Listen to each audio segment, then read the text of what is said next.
They tried to steal my dad's inheritance, but I fought back and won. I've always been the quiet one in my family. My name's Josh.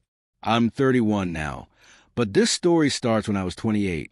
My dad had been diagnosed with stage 4 cancer about a year prior. It hit us all hard, but for some reason, I was the only one who stepped up. Maybe it was because I worked remotely and lived close by, or maybe I just loved him more than the rest of them wanted to admit. Either way, I was there. For all of it, I took him to his appointments. I cooked his meals when chemo made him too weak to get out of bed. I managed his meds. I cleaned up after him when things got ugly.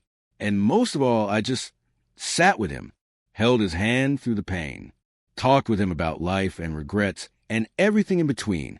Meanwhile, my 2 half-sisters from a second marriage barely called.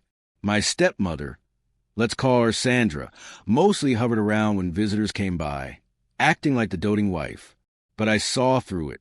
She wasn't there when he cried himself to sleep from pain.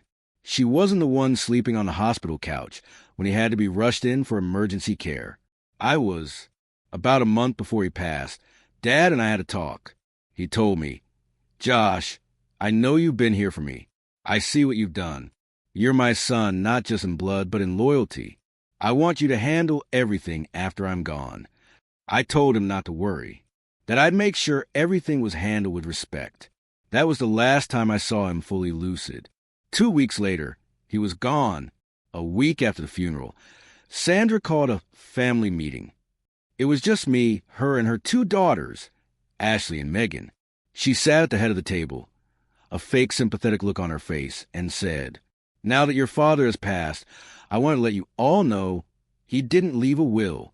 Everything will go to me, and I will divide it fairly." Wait, what? I knew for a fact that Dad had a will. We talked about it. I even remembered him mentioning a lawyer by name, Howard Lindsley. So I asked her, "Are you sure?" He told me he had one. She went cold. Well, if he did, it's not been found. Legally, without a will, everything defaults to me. I didn't argue. Not then. But I took note. That night, I started digging. I found an old business card in Dad's filing cabinet. Howard Lindsley, estate attorney. Boom. I called first thing the next morning. Told him who I was. He got quiet for a moment and then said, "Josh, your father's son? I've been expecting your call." Turns out, my father had updated his will just 6 months before he died. He had specifically stated 70% of his estate, including the house, was to go to me. The remaining 30% was to be split evenly between Ashley and Megan. Sandra was to receive a trust fund limited to a modest monthly stipend.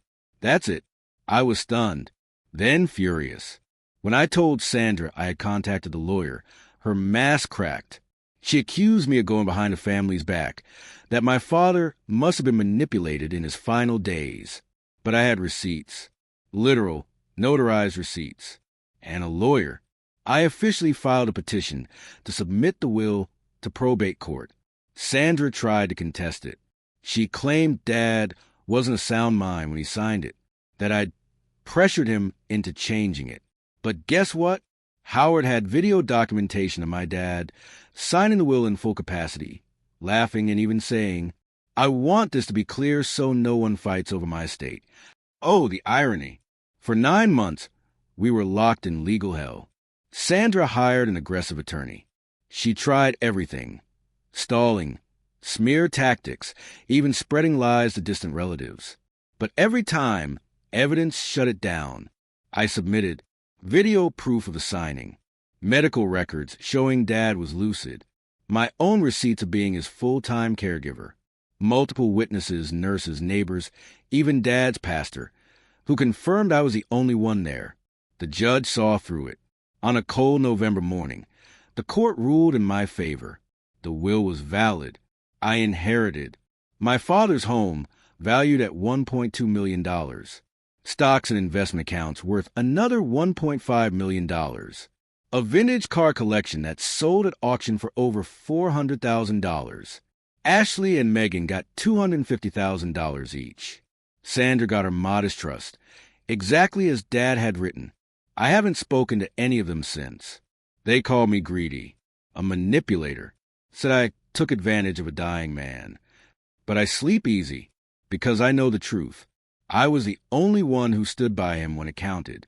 I kept his dignity intact until the very end, and I protected his wishes when no one else would. And you know what? He would have been proud. What would you have done in my shoes? Was I wrong to fight this hard? Or did they deserve to lose everything? Let me know in the comments. And if you ever had to battle your own family for something that should have been rightfully yours, you're not alone. You'd think that winning in court would feel like a celebration. It didn't. Don't get me wrong, I was relieved, grateful, even proud. But mostly, I felt empty. The months of legal chaos, arguments, lies, and backstabbing had hollowed me out. And the people I used to call family had morphed into strangers in front of my eyes. The day after the ruling, I drove out to my dad's property, the house that was now legally mine. It was quiet, still smelled like him. His old flannel jacket was still draped over the armchair. I sat down, looked around, and just cried. For the first time in a long time, not from anger, but from grief. The kind of grief that doesn't have room to breathe when you're in survival mode. While cleaning out his bedroom, I found a letter tucked inside the top drawer of his nightstand. It was addressed to me. Josh, if you're reading this, it means I'm gone. And I hope by now, the right things are in the right hands. I know your stepmother. I know what she's capable of.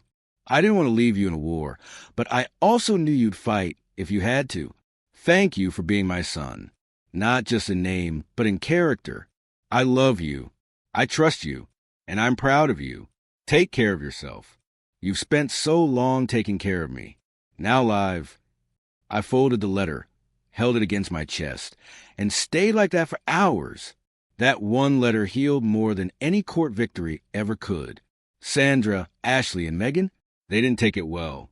For months after the ruling, they tried to smear my name to anyone who'd listen. Old friends, extended family, even random Facebook acquaintances.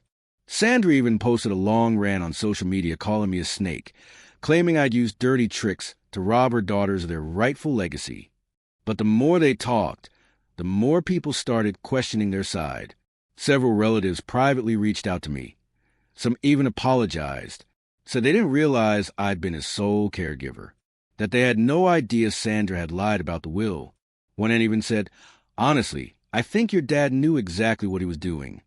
Exactly. With his estate settled, I took time off. I traveled, visited places Dad used to talk about seeing, but never got the chance to. Scotland, Japan, the Grand Canyon. I didn't blow the money on luxury. I just wanted meaning. Eventually, I returned home and turned Dad's old study into something new, a nonprofit project. I used a portion of the inheritance to launch a local caregiver support fund, helping people who were doing what I had done, caring for loved ones at home with little to no help. Every week I'd get emails, messages, thank you notes from total strangers. And every time I read one, I thought of Dad. There are days I still question everything. What if I let it go? What if I hadn't fought? Would I have more peace now? But then I remember, letting it go wouldn't have just cost me money. It would have meant betraying the man who trusted me most in his final days. They already abandoned him while he was alive. I refuse to let them erase him in death, too. Here's something people don't talk about. Winning a legal battle doesn't fix your heart. It gives you closure. Maybe justice, sure. But peace? That takes time. It's not about the money. It's about honor, dignity, respect for someone who meant the world to you. And the truth is, what my father left me wasn't just financial. It was trust, love, a responsibility. He made a choice. I just made sure it was honored. That's legacy. Sometimes I visit his grave and sit there with coffee. I tell him about the things I've built, the people I've helped, the peace I've made. I like to think he hears me. Sandra and her daughters? I haven't heard from them in over a year. Part of me is glad. Another part just hopes they find their own peace someday. But this story isn't about revenge or victory. It's about doing the hard thing, even when it breaks your heart. About standing up when it would have been easier to walk away. And I don't regret a second of it.